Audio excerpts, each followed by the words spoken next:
వస్తే రావచ్చు. అది అది మనం ఆప్షన్ కదా, వస్తే వచ్చింది లేదు. హెల్పింగ్ వెర్బ్ అంటే ఏంటో చూసుకుంటారు. ఇప్పుడు సబ్జెక్ట్ అంటే ఏంటి, మనం ఎవరి గురించి మాట్లాడుతున్నాం. ఆబ్జెక్ట్ దేని గురించి మాట్లాడుతుంది. ఆబ్జెక్ట్ అసలు ఋతు ఇది చాలా ఇంపార్టెంట్ విను.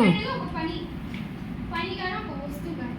ఇప్పుడు ఈ వస్తువు ఎవరికి ఫోన్ చేస్తున్నారో దానికి సంబంధించిన ఆబ్జెక్ట్ చెప్పింది సబ్జెక్ట్.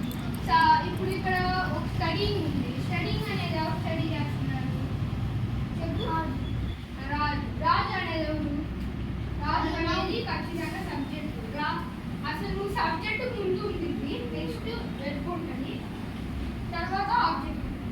ఇప్పుడు ఈ ఆబ్జెక్ట్ దేని గురించి వస్తుంది? సబ్జెక్ట్ రాజు గురించి. ఇంకా రాజు ఏమవుతారు? రాజు ఏం కాదు, సబ్జెక్టే అవుతారు. తర్వాత మధ్యలో ఉన్నది ఏంటి? నెక్స్ట్ ఈజ్ అనేది హెల్పింగ్ వెర్బ్. హెల్పింగ్ వెర్బ్ ఇది ఒక వెర్బ్, ఇది హెల్పింగ్ వెర్బ్. వెర్బ్ అనేది రెండు ఉంటాయి, helping verb, main verb. Main verb అంటే నాలుగు పనులు, స్టడీయింగ్ అనేది ఒక పని, అలా ఓకేనా.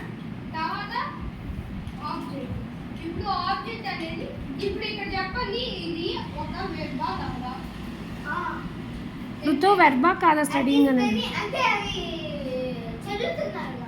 సరే ఇప్పుడు వెర్బా కాదు, మరి ఆబ్జెక్ట్ కింద వెర్బ్ రావచ్చా? మరి రావచ్చు కదా, రావచ్చు కదా, రావచ్చా రావడం?